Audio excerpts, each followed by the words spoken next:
Hi everyone, welcome back to the Business Success Network mini-series for Charities. I'm your host, Dom Fenton, and this is number 6.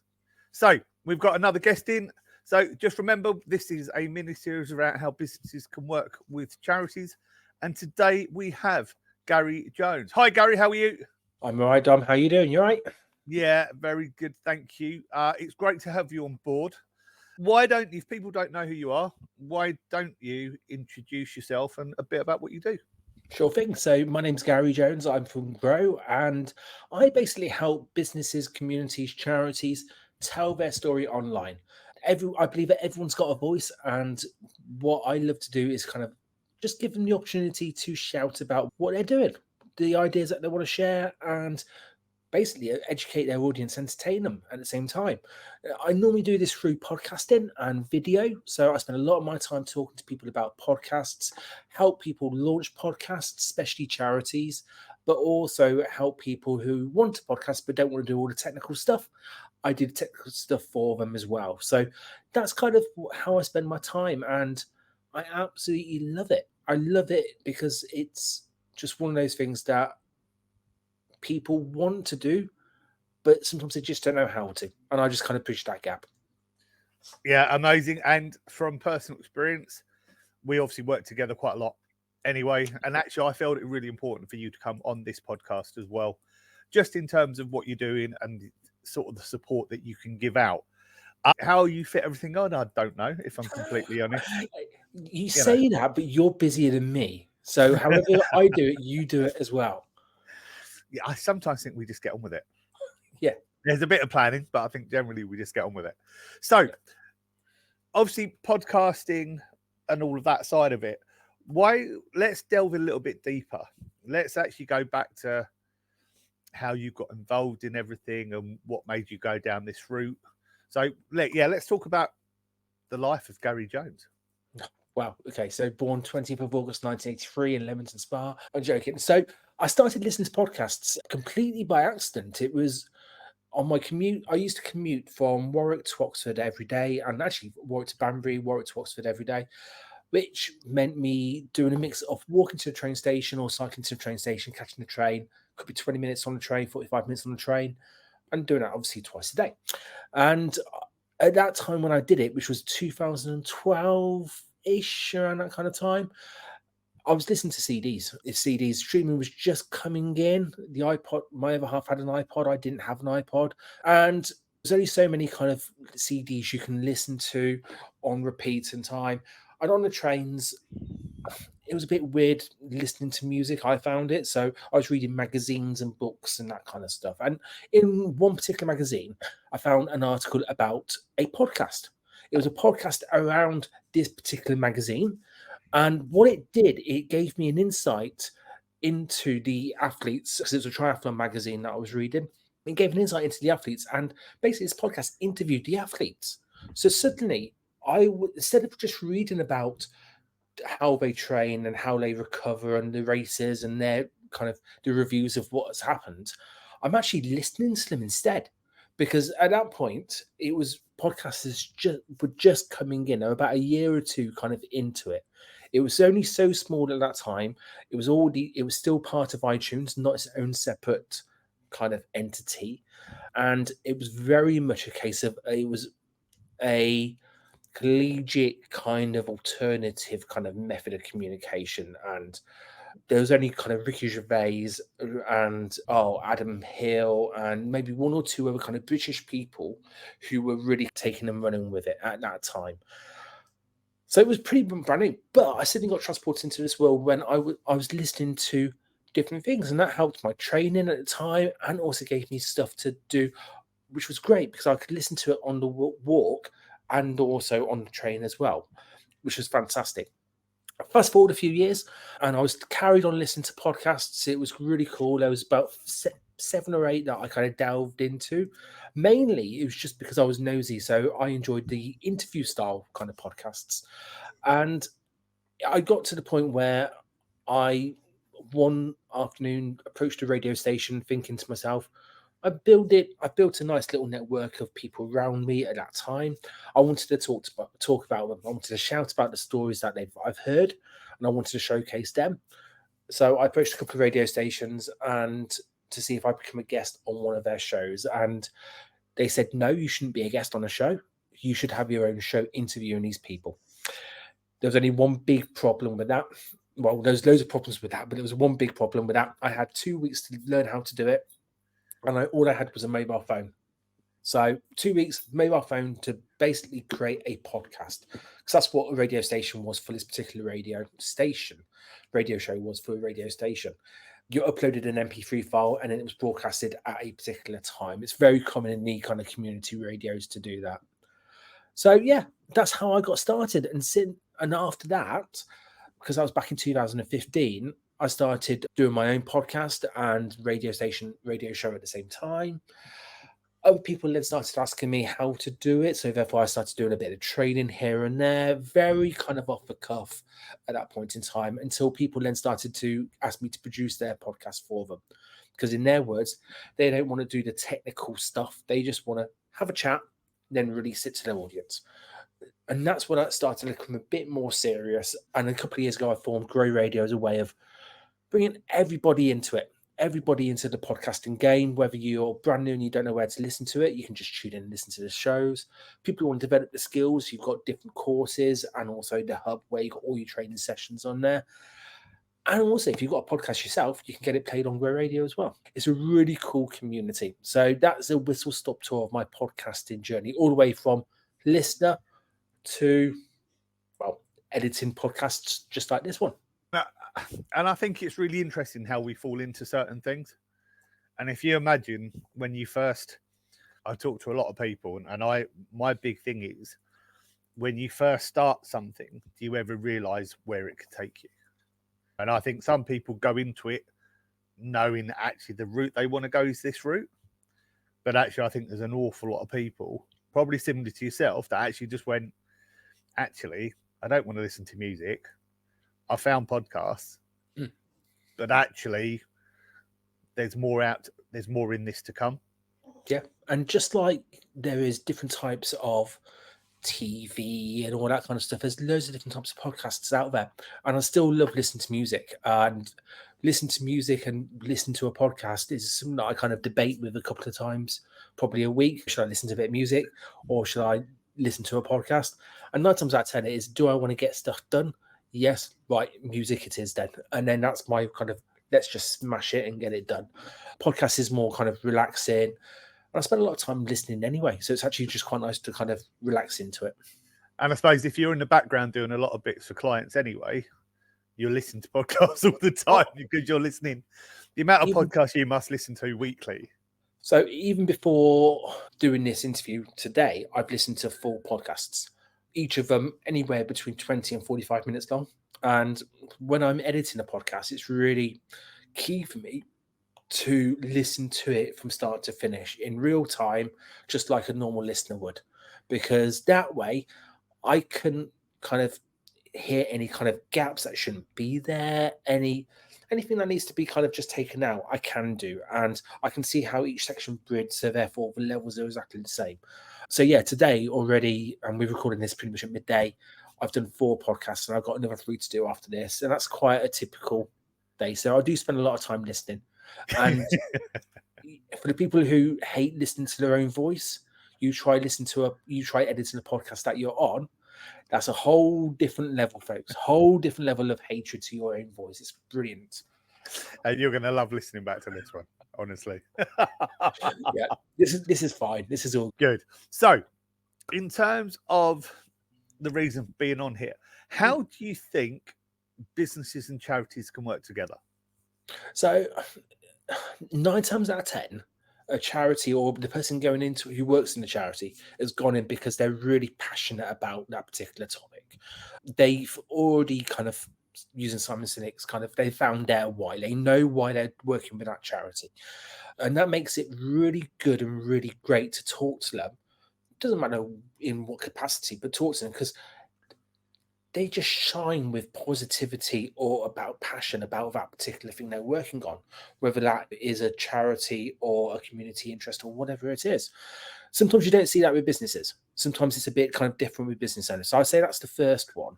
But in saying that, because they're so passionate and because they're so into it, they're living and breathing whatever they're in, they can sometimes spread themselves a bit too thin. And we find that with business owners as well. They get distracted by the latest shiny object. But with charities, they know what's important, and that is normally either raising funds or raising awareness for whatever they want to do. They just haven't got the time or energy to do it. So I think the big thing that charities can learn from businesses is building teams and actually the power of outsourcing and about getting the right skills in the right place. And if they can do that, they can still carry on growing and growing their audiences, giving value to their members, raising money, raising awareness. But they don't feel they have to do it all themselves. And sometimes I do think that charities people in charities put upon themselves a lot. And help. I'm the kind of person who is passionate about podcasting and helping people as much as I can. If I could do it free of charge all the time, I would. No questions asked.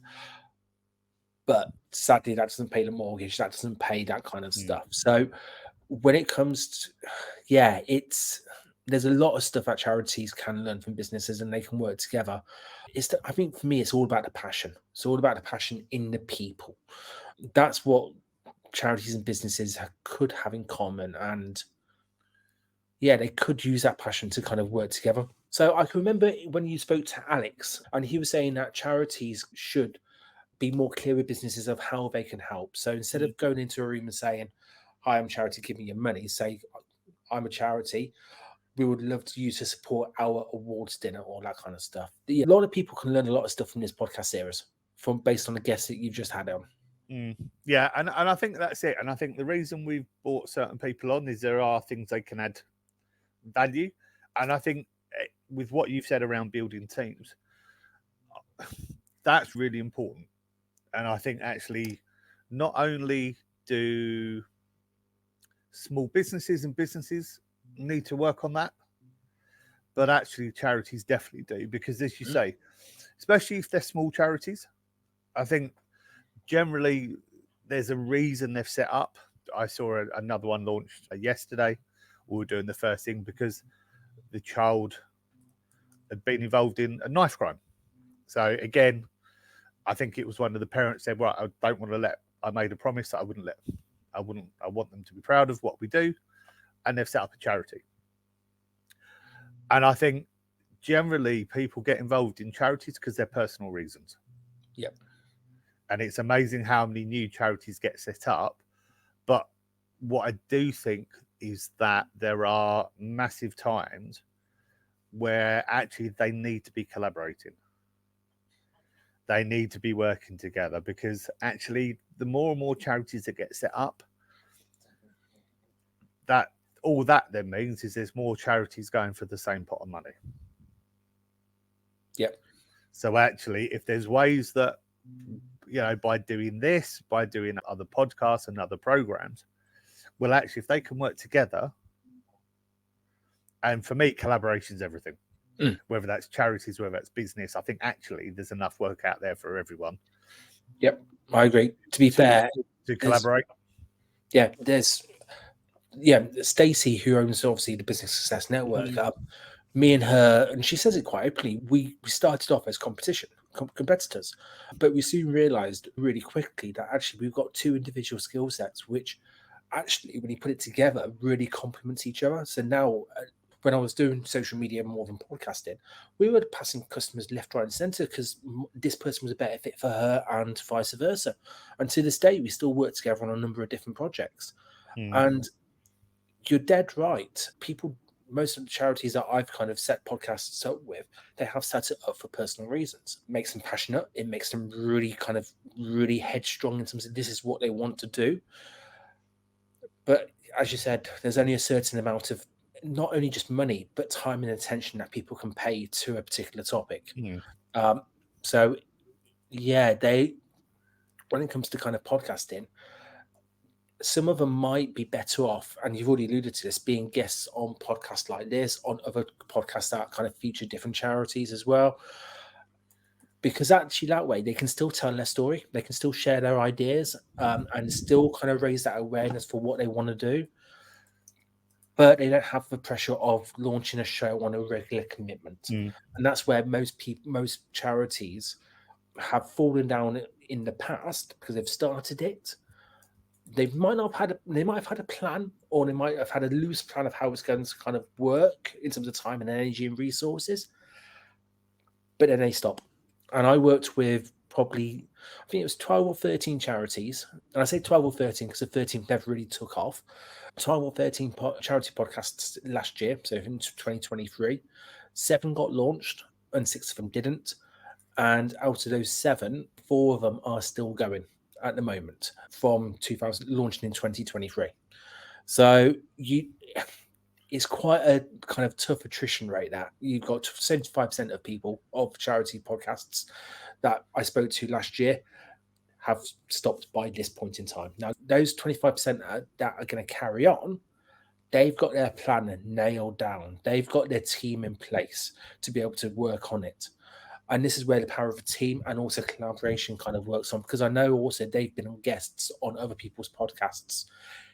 It's not a coincidence that all of these things mesh up into a nicely kind of knitted ball of podcast love, if you want to say it. But collaboration, you've got to have collaboration, whether it's in your team or elsewhere as well. You've got to have it. Yeah, no, I completely agree. And I suppose for those listening to this now, if they've always thought about going, right, how can we do something? How can we do something slightly different? They're obviously listening to this for a certain reason.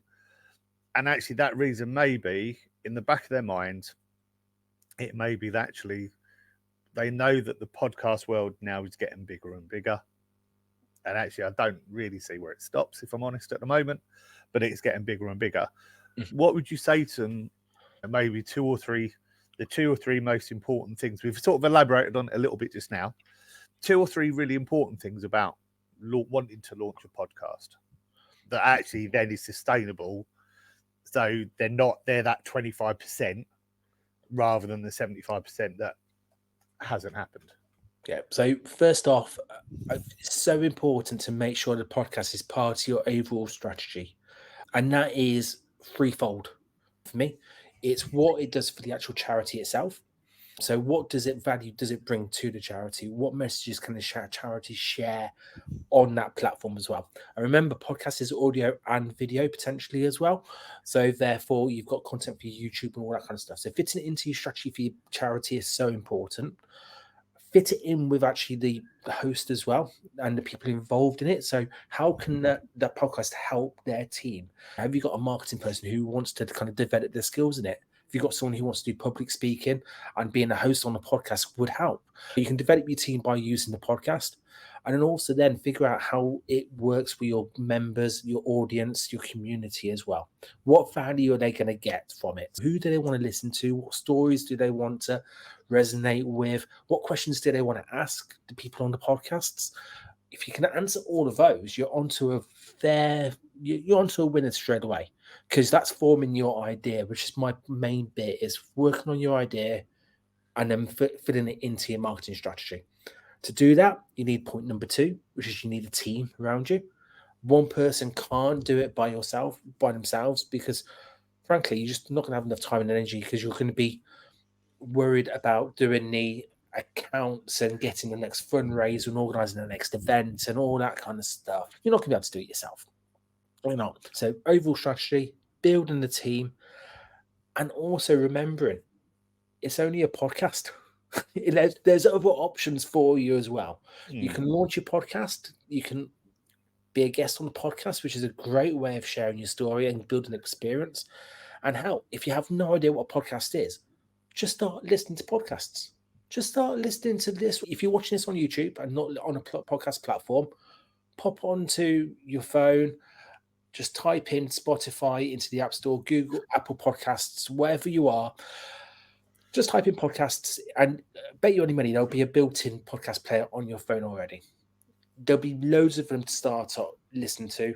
start listening to podcasts and just kind of understand how they work. There's no downside to listen to podcasts, and there's going to be a podcast out there for you to listen to. If you start building it into your plan, building a team, and developing your own skills, which is by listening and figuring out how it all fits in, yeah, you'll be in that 25% of podcast charities who have got a podcast, not just a podcast, but a successful podcast. Yeah, I love that. And what would you say is what would you say would make a podcast successful in terms of someone putting it out? So if they want to know, maybe that actually we're still going in 2 years' time. Is it numbers that are people have downloading and viewing it and listening to it? Is it, what generally would you say is sort of that sort of model? I would say it's more feedback than listening numbers. So feedback from your members and the people who are listening to it. People telling you, actually listen to your podcast and I absolutely love it, or I regularly subscribe to it, or this episode changed my life because it made me realize I wasn't by myself. Those kind of things are more powerful than listening numbers, because some charities are going to start with quite a small base in terms of their community, but you don't need many people to make a difference. You just need one person to listen to your show and for them to make a change based on what they've heard. And for me, that's the power of the podcast. That's the value that you as a host, you as a podcast owner has to your audience. And to be fair, some charities are not going to start from a big base, as I said. But if you've got 100 people who are listening to your podcast every single time you release a bit of content, and 20 or 30 of those are sharing it to other people in their network, that podcast is soon going to grow. So I would say that don't base it on listener figures. That's the worst thing you can do, because frankly, you'll be surprised how little some podcasts get. But it's all about the engagement, and that's where the feedback, and also then making sure that actually the audience is connected to your podcast in a way they can ask questions and kind of get involved after the shows as well, because the show should just be the beginning. You should have a nice kind of community around it as well. But don't base it on numbers of black and white. They don't tell the whole story at all. Yeah, and I think as well, if you're a guest on a podcast, make sure you share it. Make sure you put out, because I think so many people lose opportunities when they don't share things. And it doesn't matter what sort of, for me, it doesn't really matter what sort of podcast you're on, providing it fits in with what you're doing and what you're thinking and things like that. Then actually it doesn't matter what podcast you're on, but actually what you need to be doing is sharing it. 100%. And I think there's no greater honor of them being a guest on a podcast, because let's put it another way. You've invited me to be in your studio to talk to your audience about a topic that I'm passionate about. I'm the luckiest person alive at the moment. What more could I personally want? And then I spend this time, you spend this time, the podcast editor, which in this case will be me, listen to my own voice, will spend his time or her time editing the podcast. We release it, we market it. Well, you market it. Why the hell wouldn't I market it as well? It's a great marketing asset for me. I'd be able to connect with your audience when you put a post on there, put a post out there to say, look, new episode is out. I'll be on there saying, thank you so much for the opportunity. Everybody who likes it, I'll be saying, thanks for liking it. Have you checked it out? I'll be having conversations with them. This is what most podcasts guests fall down on. They just think, yep, I've spent my time. I've spoken to you. Job done. Now up to you. Completely wrong. You hit the nail on the head. The guests should share it. The guests should market it. Even before they go onto the show, they should listen to the show to make sure they got their messaging. Yeah. Just spot on with what you want to do and what you want to say. That might be listening to one episode. It could be listening to a couple of episodes beforehand. But you just want to make sure that actually, as a guest, you make the most of it before, during, and after. Yeah. For me, it's a no-brainer, but other people don't see that, which is a shame. Yeah, no, I completely agree. So in terms of your business, what are the sort of plans for the next 18 months, 2 years, in terms of where you're taking what you're doing and things like that? So over the last 18 months, I've kind of since I've started Grow Radio, that's going to be my focus, and that's going to be kind of the main hub of activity that I'm going to have. I'm going to build I've already started building an outreach program, which is mainly for charities and community interest companies. They already get free access to my training system, which is Grow Radio Hub. So if you're a charity or a CIC, send me your details and I'll get you logged in. And then therefore you have various podcast resources straight away. I'm going to be building more courses to help people. So it's not just me talking to them. They can do it just as and when they go. We want to build the amount of podcasts which are on Grow Radio. We want to bring audio dramas in to give people a bit more of a weekend kind of feel to some of the kind of shows as well. But I really just want to encourage people to start using podcasting as a tool. I'll be out there talking at different exhibitions, and you might see my stand in different places. But yeah, really just talking to people about podcasting and going from there. There might be a festival of podcasting happening in a couple of years' time. That might be announced in September. I say might be, it will be, and it will be announced for next year. So there'll be that. There might be a 24-hour podcast challenge happening at some point. You never know. Is this one of those might again, or is this definitely going to happen? This is going to happen. This is going to happen. But, there's loads of different things that I want to kind of launch that's going to encourage people to give podcasting a go or take it a bit more serious. And that's kind of where I want people to be. I want to just kind of promote podcasting, but give them the tools to be able to do it themselves. And the fact is that actually, for any charities listening to this, contact Gary, because actually the amount of free stuff you're giving away already with the hub and everything else, why wouldn't you? If anyone's got any concern about time or energy or resources or what the hell is a podcast, let's put it bluntly, some people don't know what a podcast is, and that's fine. I always offer a free 20-minute call for anybody who wants to get in touch. So we'll put that in the show notes, and then people can kind of book directly at a time that suits them. But honestly, it's with the way that I work and the way that Grow Radio works, we are set up to help as many charities as possible. And we want to make it as easy as possible for them. We've refined the process over the last couple of years to make it as straightforward as we can. And that means that actually they can literally just jump onto somewhere like this, record their content, and then they don't even have to send it to us. We'll actually dial in and pick it up themselves. We have made this setup so easy. Crazy. So, just to finish off, what's your biggest tip you could give to the sector around what you do, or how to start, or anything like that? I would say, don't be afraid of asking for opportunities.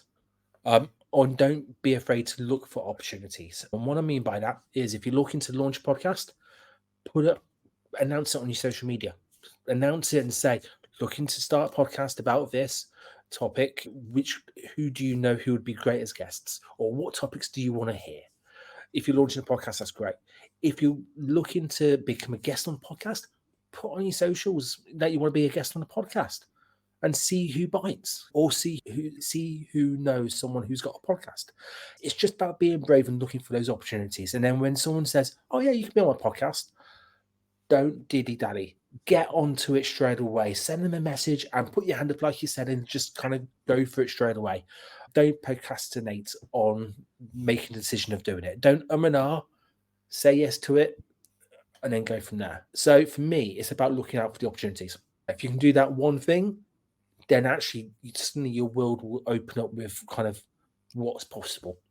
And I'd completely agree with that, because I think actually just by putting yourself out there, and again, I think a lot of this comes down to comfort zones, and yes, there's times and other aspects, but actually a lot of this is comfort zone. Step outside of your comfort zone, whether you're a big charity, whether you're a small charity, whether you're a small CIC, non-profit, whichever, even for a business, it feels, just put your hand up and actually take that step, because it's amazing the doors that potentially open up for you.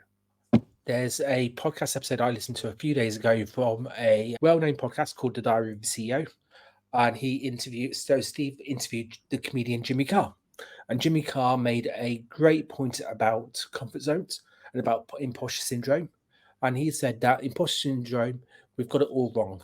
We should feel imposter syndrome every 18 months, because that means we're pushing forward. We're pushing outside that comfort zone. We're pushing our limits. We're testing how far we can go. And if you're not feeling the imposter syndrome, you might well be stuck in that kind of comfort zone. And that might not be a good thing long term if you do want to grow and develop your skills. So and as soon as I listened to it, I thought, imposter syndrome being a good thing, that changes everything. It does, because suddenly, actually, I'm not afraid of coming onto this because this is an opportunity. And straight away, I'm not afraid. I'm excited. That's a big mindset change. So if you do want to learn more about kind of that, yeah, comedian Jimmy Carr on the Diary of a CEO. I have seen some of that, and yeah, that is very. I get lots of videos of it and stuff, so I see that quite a lot. Yeah. So, Gary, where can people, if people want to get hold of you, where can they find you? So just search growradio.uk. I'm on social media in loads of different places, but growradio.uk, check out the website. We play a different podcast on the hour every hour, and you'll see all your cool kick-ass training stuff on the website as well. So yeah, best to check it out on there. I'll put it in the show notes. Amazing. Gary, thank you very much for your time this morning or this afternoon now. It's been fun. I'm sure we'll get you back on again at some point down the line. But thank you very much. Thank you everyone for tuning in and listening. I'm Dom Fenton. If you want to get hold of myself, it's the Activity Connector all over social media. Again, we've got the Facebook group for the Business Success Network Charities. Just type in that into Facebook. I am the host for that community, and then we can let you in on that. But thank you very much for tuning in, and we'll see you again for another episode. Take care now.